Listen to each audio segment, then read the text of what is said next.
Okay.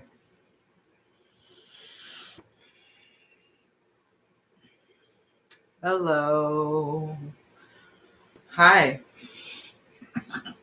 Welcome to the live stream. Today I am going to talk about Sibyls. I've been doing a little bit of research kind of randomly, and since there's a lot going on this season, things that are happening in other parts of the world and here. So I want to talk about some stuff and share it. I think it'll be fun. So before I get started, a little bit of music. You can do a singing bowl.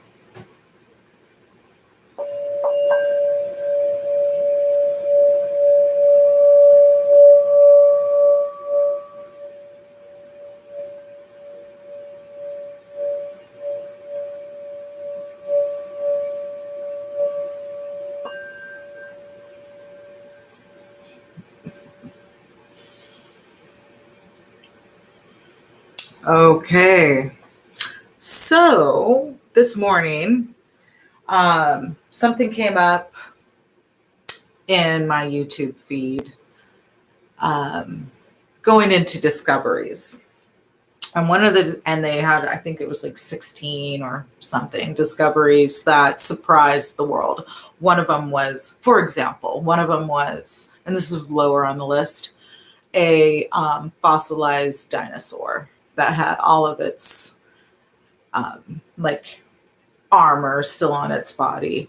And then it went into somewhere there was a giant thing of cheese that was petrified for thousands of years, which was also pretty interesting. But number two, which got my attention, was a silver diadem, which I didn't look up, but a silver diadem belonging to a woman buried about 4,000 years ago in La Alamoya archaeological site in southern Spain. And then the theory that she ruled a civilization. So I just want to take a pause real quick because I'm going to point out several words that I also think came from Sibyls, like civilization. Doesn't it kind of sound like civilization? Just saying. Okay.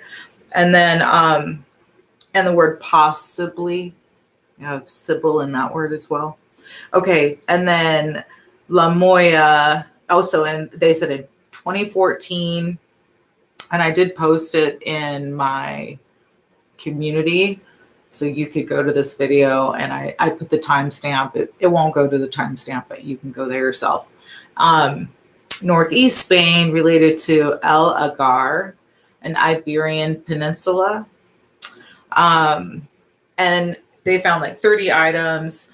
In both of these situations, they were women or the same woman. It was a little confusing because it sounded like there was more than one woman found with all this adornment. And one of the things they also found were earlobe beads, like plugs, which I found pretty interesting because as people started like nose piercing and tattooing, ear piercing more commonly in the modern world, there was also a group that looked at it as like mutilization. However, though I do think there are some things, which we're going to talk about a little bit today, are considered mutilization when you're an adult and you would choose to, put piercings in and get tattoos. If you go back in history, you see this throughout history in different cultures from Indian American to the indigenous people of Ireland, all the way to China. I mean, it's pretty amazing. Okay, so I went from there and started doing a little bit of research. So, of course, I first went to my favorite resource book, which is The Sibyls by Mama Zogby. And in here, there wasn't a lot. I mean, there's some relations to the names. And there are definitely Sibyls that are over 4,000 years old. However, one thing is in this book, it's copywritten, so I don't want to take a lot of information from the book. But even in the book, it talks about the Sibyls there. But I went to online on my phone because I looked up like Sibyls of southern Spain, or Sibyls of Spain. And what first came up were the 12 Sibyls and where they're from. And then I found another one where they only have 10 Sibyls. But this is an online article, so I can share it with you guys. The link is from ancientorigins.net. And this one is called The Terrifying Doomsday Prophecy of the Tributine Sibyl. So you will hear names in this article that are also found in the book. What's interesting are the pictures that show up here are, I think, faded to look like a white or light-skinned person rather than the dark Sibyls they originated as. What's interesting is in that same video is a picture of, I think, Queen Mary, and she looks like an albino.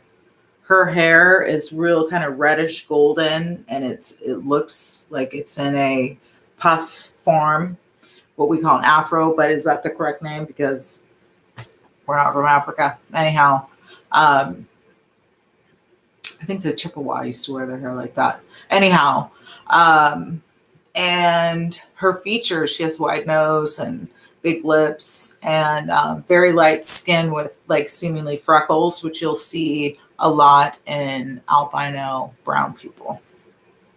And I mean, my theory, and because I just want to touch on that because I did share a little bit about that. So not just my theory, but messages I got from the Great Mother is that the Sibyls are disguised this time around because it's like a rediscovery. So, and there's lessons in each Sibyl's remembrance. Because from what I understand, that's one of our biggest, and ours, I mean, like people of the world. So if you are dark brown melanated, as it's being named, but I just want to say melanin is in everything, and it's produced in your brain, and it's I hear it's luminous. Anyhow, we call people albino who have very little to no quote unquote melanin, but just any color showing up is what is considered a mutation of the melanin gene. Okay, so if we have two dark parents that have a child that is albino, what typically happens is the culture outside of that starts to, what I've found, demonize or stereotype said person. And I think that this is where color and DNA are being a little mixed up, because you can have the DNA and not look like what you think the DNA should look like. And that's where the Sibylline, and the lines of each person's coded story inlays. It's not in their color. It is in their DNA. Okay. So just wanted to share that because with what we're calling like woke and becoming more aware, there seems to be a focus on a particular look which is not incorrect, because there needs to be understanding there as far as like the dark mother and the dark sublime line in history, and what we're faced with today, where people of color are not seen in the ways that, but that's changing slowly in certain places. So it's not to discredit that. It's just, this was a message given that the sublime and many of this line has been coded in DNA so that the resurgence can happen. So I'm going to get to this article because it's pretty interesting. And then I pulled up a couple of pages in the Civil Bible, kind of relating to what is happening in the world, what we're still looking at, and kind of like what I consider a programming that happens. Okay, so the terrifying doomsday prophecy of the Tribune Sibyl. So I'm going to get to some points. The word Sibyl comes from the Greek term Sibylla. And as I've shown before, it goes even further back than that. Legends of the Sibyls have been known since ancient times. In the beginning, their prophecies were foretold as holy sites, often under the influence of a particular deity. In many later times, Sibyls lived like wanderlusts, traveling with their predictions and followers from one place to another. We heard stories about caves. They had to be kind of hidden. The earliest Greek writer known to mention a Sibyl is Heraclitus, writes in fragments 92 of his work, "The Sibyl, with frenzied mouth, uttering things not to be laughed at, unadorned and unperfumed, yet reaches to 1,000 years with her voice by aid of the god." And then there's a picture of the Sibyl of Cumae, who looks nothing like the Sibyl of Cumae in Mama Zogbe's book, Zogbe's. This picture is totally different. 10 women who knew their future. So I wanted to get to this part because this kind of goes along with what I was saying before. They say it is unclear how many women are labeled in history as just one Sibyl.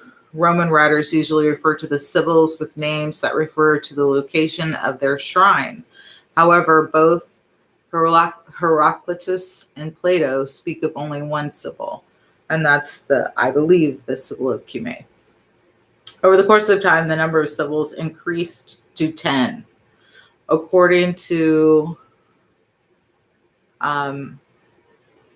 Divine Instructions, which was written in the 4th century AD, quoting from the lost book of Varro from the 1st century BC.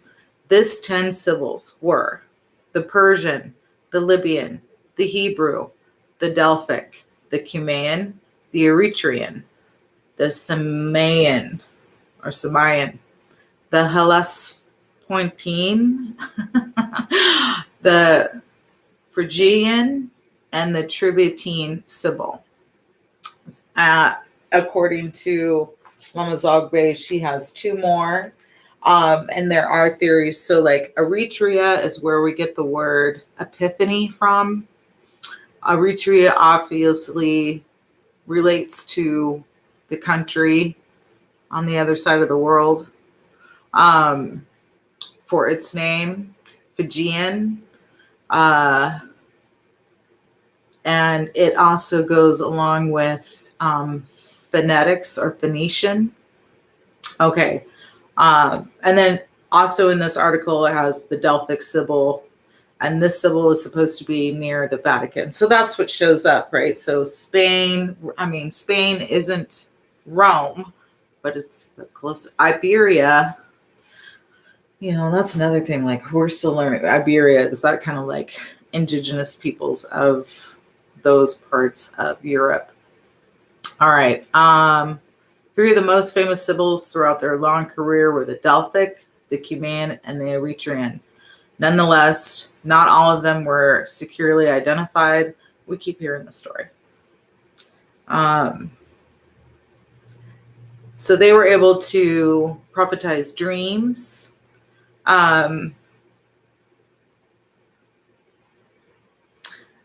The doomsday prophecy is somewhat at the end of the world's beliefs, and Pythia, the oracle at Delphi. So this is where we get Python and things like that coming from Pythia, the Sibyl. So the 10 Sibyls, famous prediction, is a group of classical 9 Sibyls of the Hellenistic and Middle Eastern world. Romans added the 10th one. She was called the Tributine Sibyl.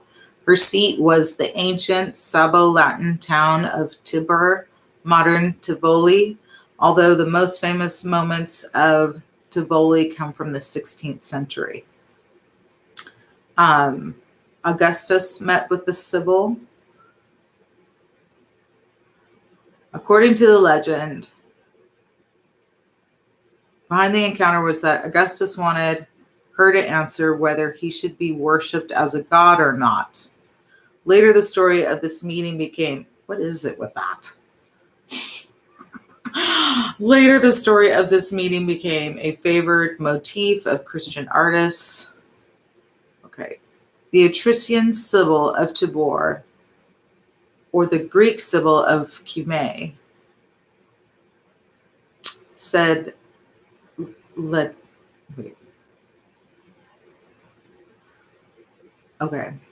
saying that they had no question that they were identifying the Tributine Sibyl, and many scholars have concurred. Okay. So I want to get to her legend. Okay. Legend says that she always held a book in her hand, and her ocular responses were transferred by the Senate into the Capitol. Her famous work was written in circa 380 AD, but it did not become widely known until there were reversions and interpolations added at later dates. Okay, the prophecy became famous. Where is the prophecy? Okay, we found a prophecy. Okay, here it is. Okay, this is interesting. Okay, the prophecy became a bestseller of its times, an ancient text, the Tributine story. The contact was so shocking that for centuries, readers were scared of what they imagined to be the impending image of 9 suns. Notice the number 9. 9 suns appearing in the sky, with each one uglier and more bloodstained than the last. These suns were supposed to represent the 9 generations of mankind and their procession, as thought to end with Judgment Day. Copies of the prophecy, 100 known scripts. Prophecy predicts, among other things, the reign of evil, despots, the return of the Antichrist, the sun turning to blood. This does not sound like the end of Revelations. The earliest English translation, the prophecies of Merlin. And that's another thing a lot. Mama Zogbe mentions in her book that a lot of stories that we've been told have been handed down through men were actually handed down through women and then stolen, such as Homer's Odyssey, which originally written by a Sibyl. Okay. Most famous manuscripts in the Irish volume. Okay. That sounds a little similar to Revelation. All right. So there's tons of information. I did want to look in the Encyclopedia of Spirits to see if she was in here. And then I did pull up, because some of the things I've done is go into our actual Sibyl Bible and what I feel is like somewhat decoded, not decoded in the, what is it called? I want to say algorithm. That's not the right word. allegory, not in the allegorical way, more in almost literal translation, because that's what. So, and this is for those who have written before in my posts about changing the Bible. I'm not changing the Bible and then going out and changing all the Bibles and saying that this is direct words. This is my theory and interpretation. I'm not trying to, it would be a nice lifelong goal to kind of like decode the Bible back to what originally probably the Sibyls wrote or what the Sibyls' intentions were. However, that quote is in there for the people who might have done before to the book that is now written, because there's not much more interpretation that can happen besides something like what I'm doing. And if it gets published one day, then I guess you guys can probably write how I shouldn't have done that. But I don't think that's going to happen. If it does, that would be great. But that's not, I'm theorizing that these things were written by females in the beginning and women of very high regard, and that over time it was translated in a way that is more controlling than healing and healthy in some of it.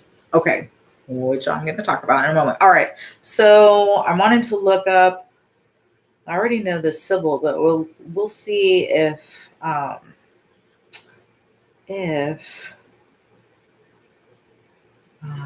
she is in the Book of Spirits, Tributine. Because my theory is a lot of these goddesses were once Sibyls. Is the theory I have. Because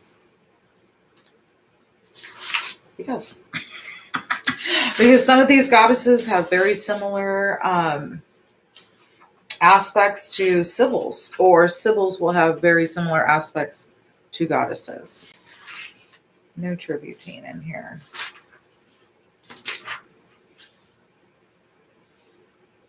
There's Triton, which is Greek.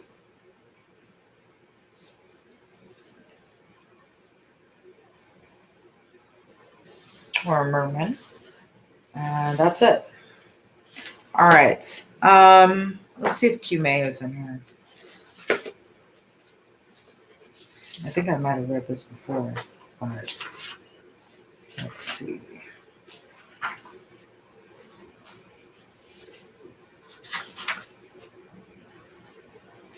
There's Circe, which is always a fun one.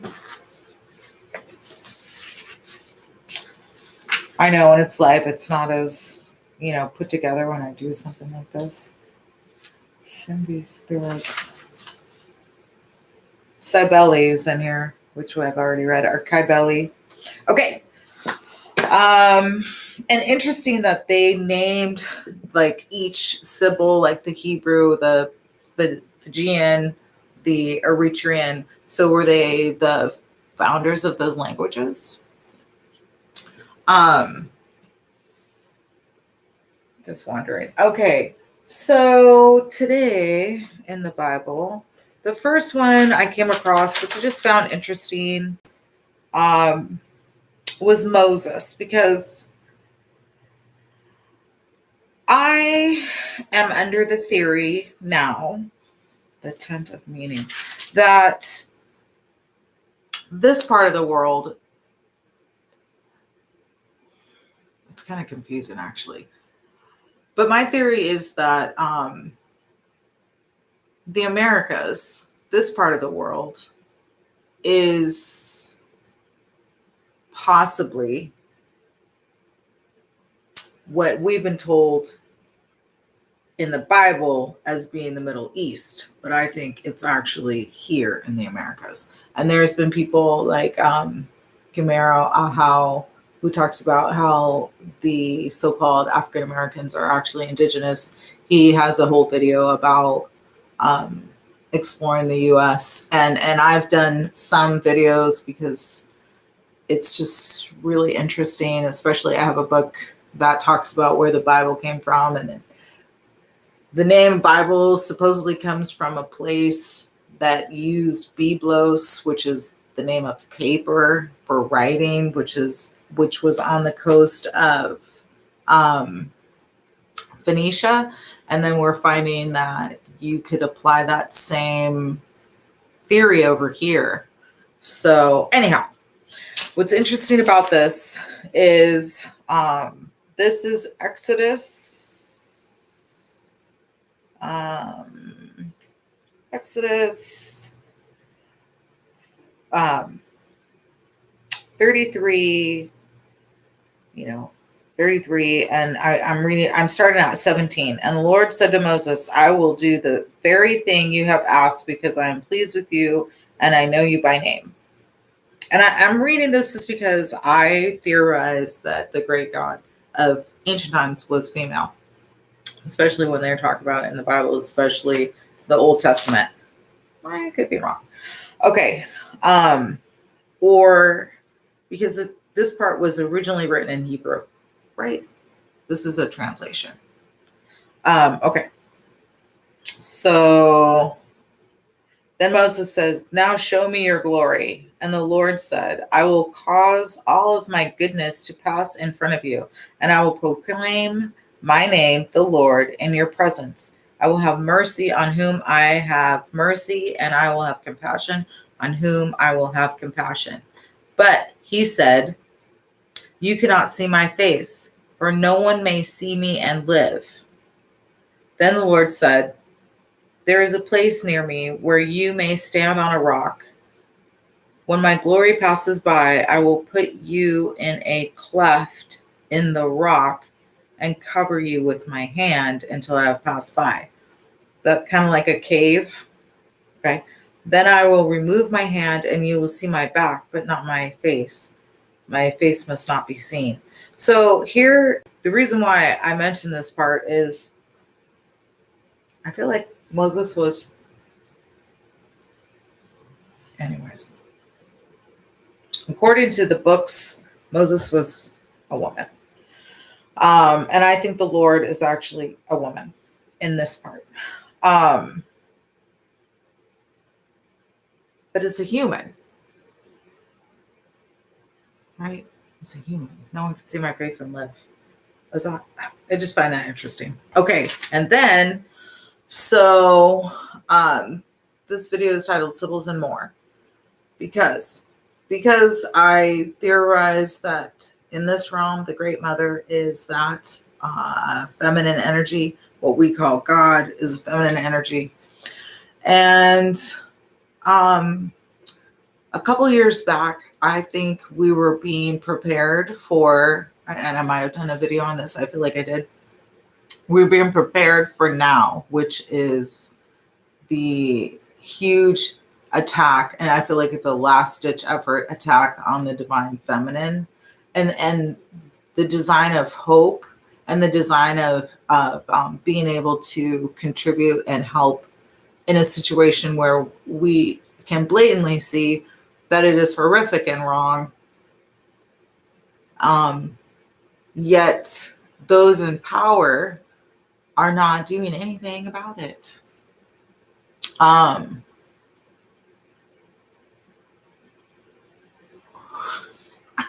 Like the mind manipulation that has happened is really heartbreaking. And then when I see what's happening, so what I'm specifically talking about is what's happening in Iran, what's happening in Afghanistan. And these things have been happening since 9/11, since before 9/11.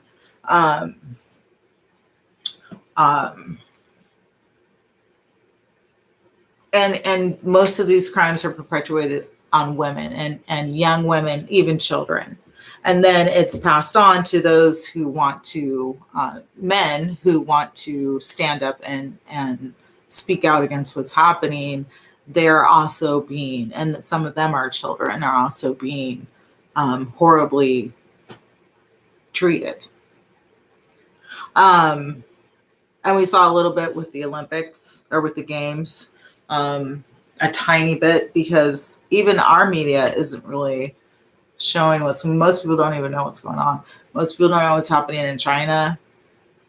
And then what we are told about is, I think, a little bit propagandized. Okay. So this next part of the Bible that I'm Sibyl, that I'm reading, is definitely what I consider an absolute manipulation of the feminine divine. Because if we think about, like, oh my gosh, anyhow, and I'll give you my theory behind this as to why this was specifically written. So I'm now in Leviticus chapter 12, purification after childbirth. The Lord said to Moses, say to the Israelites, and this is a word I like to break down, because if you break it down, and it's just an interesting breakdown. It would be Isra elites. ISRA, Isra elites. I thought that was interesting, but we pronounce it Israelites, right? Okay. Say to the Israelites, a woman who becomes pregnant and gives birth to a son will be ceremonially unclean for 7 days, just as she is unclean during her monthly period. I'm already pissed, right? On the 8th day, the boy is to be circumcised. Come on. This is like, just within the first sentences, we talk about, when I was talking about mutilation, we're talking about ear piercings and tattoos.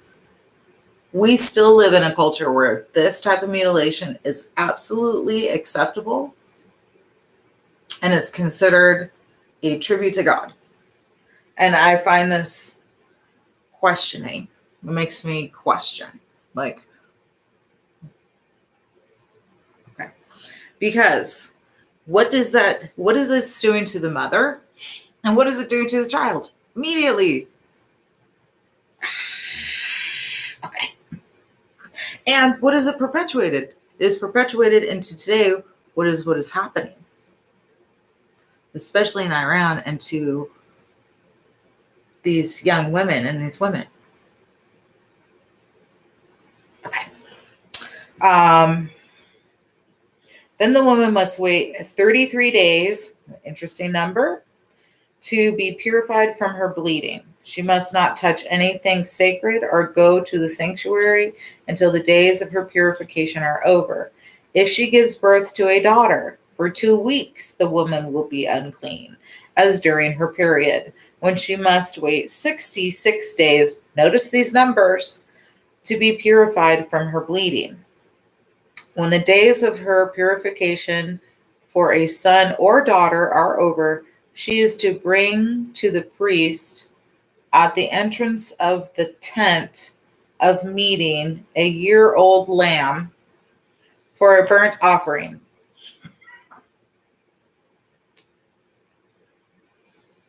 And a young pigeon or a dove for a sin offering. He shall offer them before she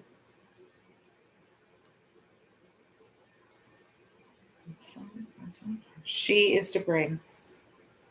He shall offer them.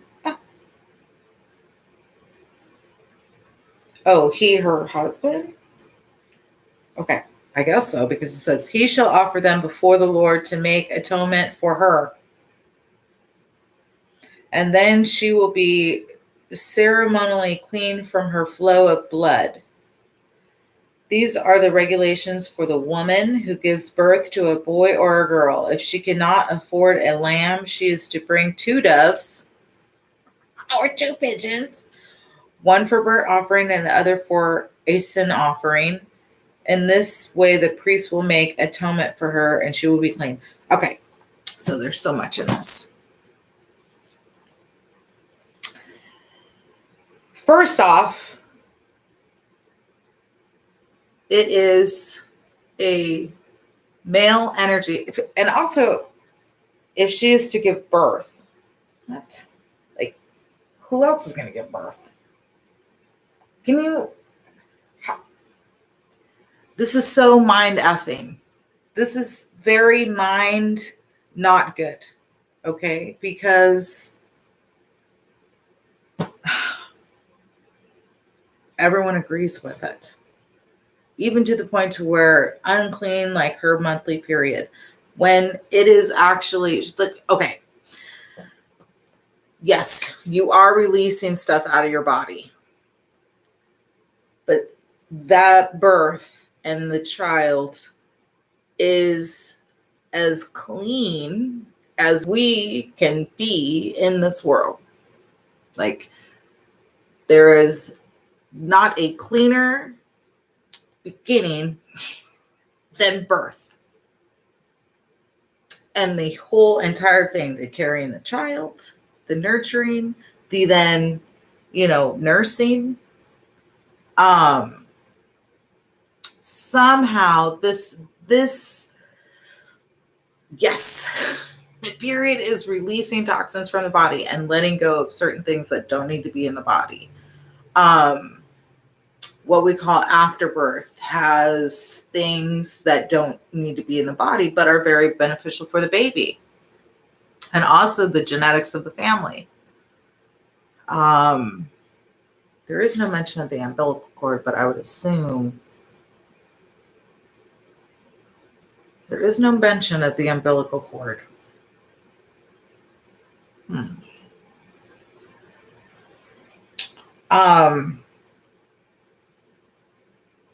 And then what happens is like the authority mindset, which is, I think, progressed into what's happening in Iran and other places. Like, in the beginning, they were wondering if they should be worshipped as a god. One of the famous people in the Sibyl thing, like,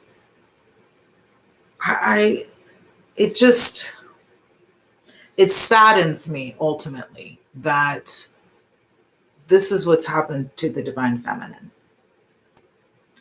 And it's taking this slow process of kind of critical thinking and a resurgence of histories and stories to clarify and it feels like almost redeem her from this falsehood.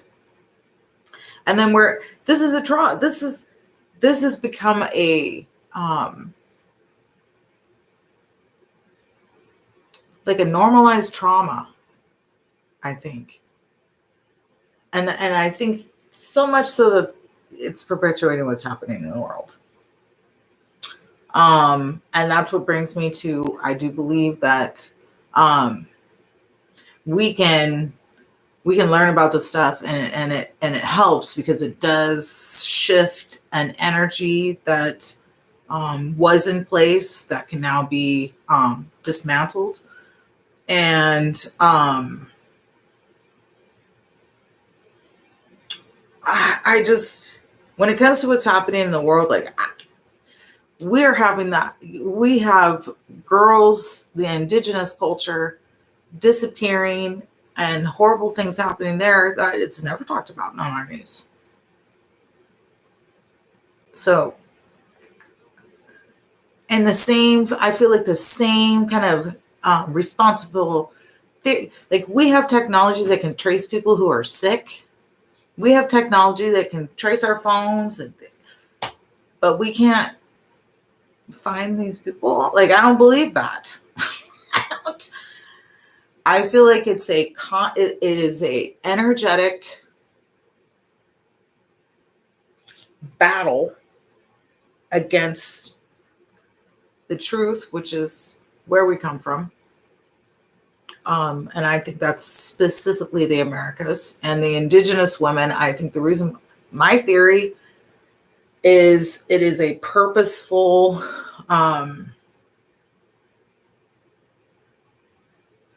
like wanting to steal like tradition, language, and the DNA that is connected to, I think, the world. There's so much in that. And there are, I think, people in positions that can stop these things, but it's taking like begging and pleading to just be heard, as far as even on the media with this here in the Americas. And that's the Indigenous women. That's not including the women who are, disappearing, and young children, and different genders disappearing. And I mean, how can we stop it? I know that we can, as we learn about our traumas and heal our traumas, we really are genetically healing generational trauma. We talk about generational trauma, but we even talk about the planet and the earth and the dirt and the trees. It's like, it does. And I do have to believe it sends a vibration of like knowledge and awareness.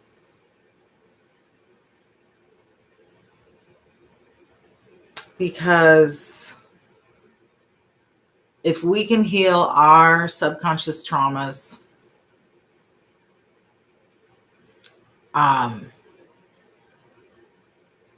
we may create and do create, it's been created, but ultimately create a reconstruction of a healthier and accepting worldview of women and children, like respect and protection. Because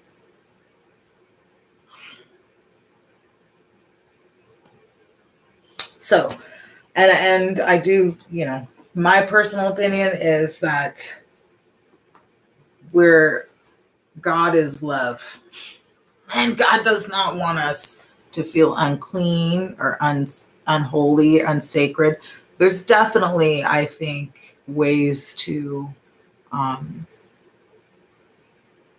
physically honor God in that way. I don't think it's by shaming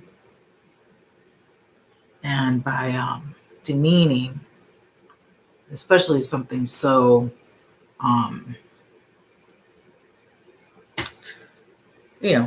pure as birth. So, okay. Long video, probably a little longer than I wanted to go.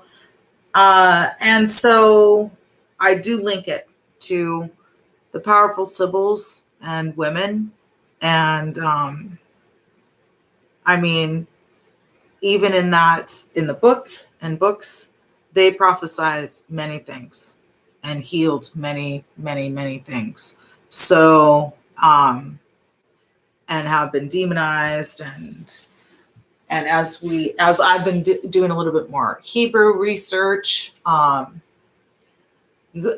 just see a slow progression of a major change in what used to be and how we used to all speak and learn and communicate with each other, to a much more technological, refined, and somewhat, I think, narrow, I'll just stay there, scope of our true divinity. Okay. So, hi, isn't the name Moses actually Moshe in Hebrew, and the ending in H means feminine? That's absolutely correct. So when it ends in H, you're right, it's feminine. So I'm going to grab my Moshe. I think that's correct, because, okay. And then, do you know I've mentioned this before. In Washington State, the Yakima Indians, a lot of them have the last name Moses. I'm going to grab a little bit of information that I have real quickly to share. Because one of the other things that is originally indigenous is adoption. Yahweh. Well, and we didn't have, and you'll hear it in their songs, right? So, and then from what I've learned, is that we're not exactly sure that pronunciation, and that there's many pronunciations of God's name, supposedly. And that also in Hebrew, each letter, so the H does denote feminine in, or the sound, in wording, but also that symbol itself has a gender or non-gender. Well, okay, so both have Lao or La, right? And you'll see this across the board in other religions as well.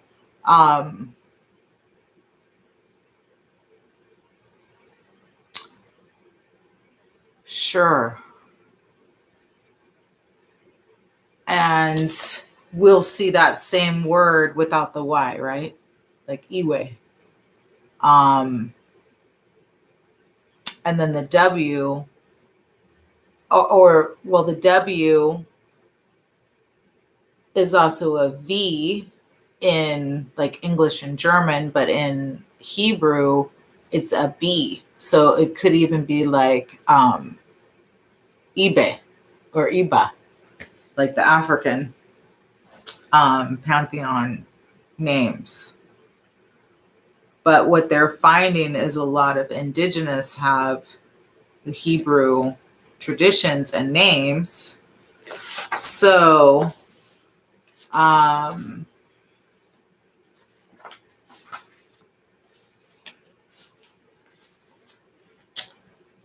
that's curious. I'm curious. And that's something that's also connected. It's like indigenous culture, you are indigenous through the mother, and in Hebrew culture, you are Jewish through the mother, right? So, all right, let's see here. So I did a little bit of research because I wanted to understand like the cultural background of adoption, and then started learning more and more about the indigenous cultures. So yeah.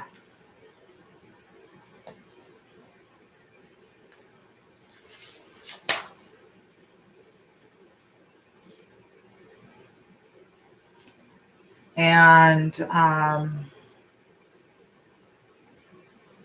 yeah, they're a royal house. There is a Chief Moses in the royal house. I don't want to give all the information because I mean, I might be able to, but I don't want to talk to them again before I would do that. But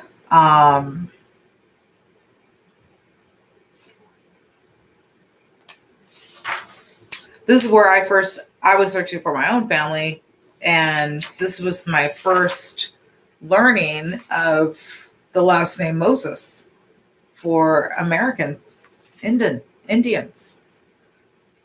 What? I hadn't ever heard that. No one had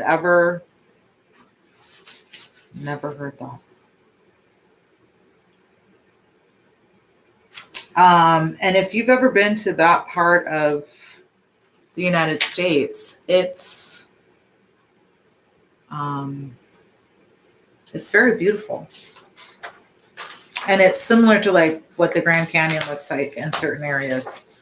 Let's see here. Let's see. Yeah, Moses goes back. What I don't have here is like timelines, because I wanted to maybe share timelines, but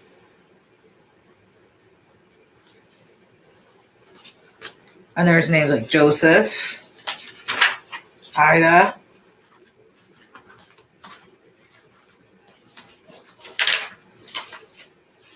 Yeah. So,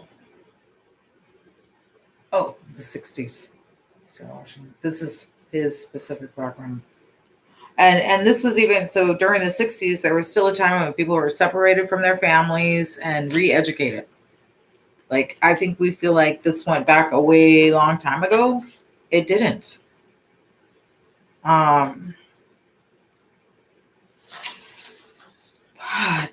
where else did I find some Hebrew language? Maybe, can't remember which drive, but so let's see. Okay. As far as the one thing I do know is that you will find the Lao or the La in African pantheon, in some of the island pantheons, and in the Hebrew pantheon, right? Lao. And that is supposed to be, and I believe probably in the indigenous of the Americas, if I were to study a bit more. I know in the Popol Vuh, it's talked about a little bit. The Lao. Oh, speaking of Popol Vuh, before I jump off. Okay, so I mentioned in the introduction of the Popol Vuh, they talk about how they worshipped Venus, or they followed Venus was very important. And in today's time, Venus is mentioned as the morning star. And then, or the evening star, depending on where you live. So for a lot, I'm predominantly on the west coast of the Americas. So supposedly. Anyhow. So the other morning I gotten up quite early and I saw the star out there. And for many, many years, I used to be like, hi, Venus. Good morning, Venus. Well, I had to look it up because I knew for sure it was not Venus, that it was Sirius. And, okay, this is fascinating. So I did a little research. So it turns out that on the East Coast, you will see Venus in the morning. On the West Coast, you will see Sirius in the morning. And then I looked up, I was just curious, like, okay, how did that happen? They're both called the morning star. They both are bright and influential in religion and in so many different, what's the indigenous? Kind of like occult, magic. I mean, it's pretty fascinating. And then same with Sirius. Excuse me. So give me a moment because I take a picture of a lot of things that I want to remember. And this was a while back ago. Because the other morning I did a video for about an hour and none of it was recorded. Here we go. I found it. All right. So wait, let me make sure I'm in order. Oh, and I looked up belly in Hebrew for those who have seen my last video where I talked about bet in Hebrew, which is also vet, can be a B or a V sound, which is why I was wondering about the language. Anyhow, okay. The morning star Sirius, the bright and morning star. Okay, how can I tell Venus from Sirius? Venus appears as a brilliant yellow star, many times brighter than any other star in the sky. It is 18 times brighter than the brightest star, Sirius.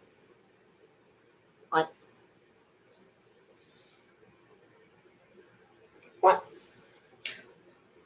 And 75 times brighter than Capella, the bright star located nearly overhead in the evening. I think that's what we call the North Star. Okay, Venus. Or no, that was Venus. Now here's Sirius. The brightest star in the night sky is Sirius star. According to NASA, it is over 200 times brighter than our sun and twice as massive, though it might not appear that way to the naked eye. Okay, so if the Sirius star is twice as massive as our sun, and Venus is 18 times brighter than Sirius, is it possible that's why they used to follow Venus? Because it actually appeared like a sun during that time? Because this is actually, like, if I hadn't looked this up, it's a little interesting. And then also, if we want to relate it to like biblical stuff, both of those stars are feminine stars, and both stars appear either in the morning or in the evening. But they're both called the morning star. So I want to share that with you guys because, what? And because of the Papa Vul thing. And I just thought, well, maybe there was a time when, not maybe, I mean, it's been shown that there was a time when we didn't have a sun, or when we know that other planets were kind of being followed. Okay. So, what was I saying before that? I don't remember. Something on the stars. I don't remember. I'll remember when I rewatch this. I'll be like, I wish I would have mentioned it. If you happen to remember what I was talking about, you want to leave a comment, that would be cool. But Hebrew, I think I was talking about a little bit, and then, yeah. So I was about to get off. Okay, before I get off, I'm going to do some sound. I like to do a video where I do some like readings and just energy stuff. The energy I'm hearing from the planet right now, as far as what's happening in the world, is like, she is. I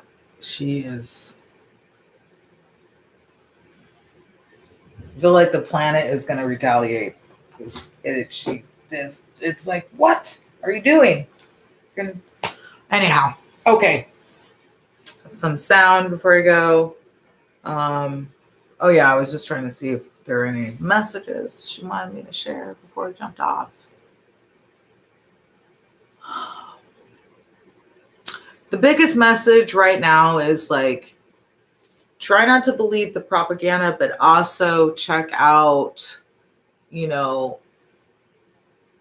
know, because she said, check out world affairs energetically, because there's not a lot we can do. I guess the most we can do is, put our minds in a place to help shift that mindset would probably be, because, meditation can do that, or intention can do that. But overall, yeah, like the feminine energy there's something coming. Yeah. And that, I think it's awareness somehow. Maybe more information about the divine feminine. I don't know, but something's coming. Okay. Thanks for joining. I will, if I can. I can. I'm going to say I would post this on Patreon. We don't want to come on to the YouTube, but I did post my Patreon. You get a little bit more personalized things there. I talk about the emotional, intuitive healing. Oh my gosh, I could do a whole nother video about that. Healing trauma. That's very important. As we heal trauma, like everything heals.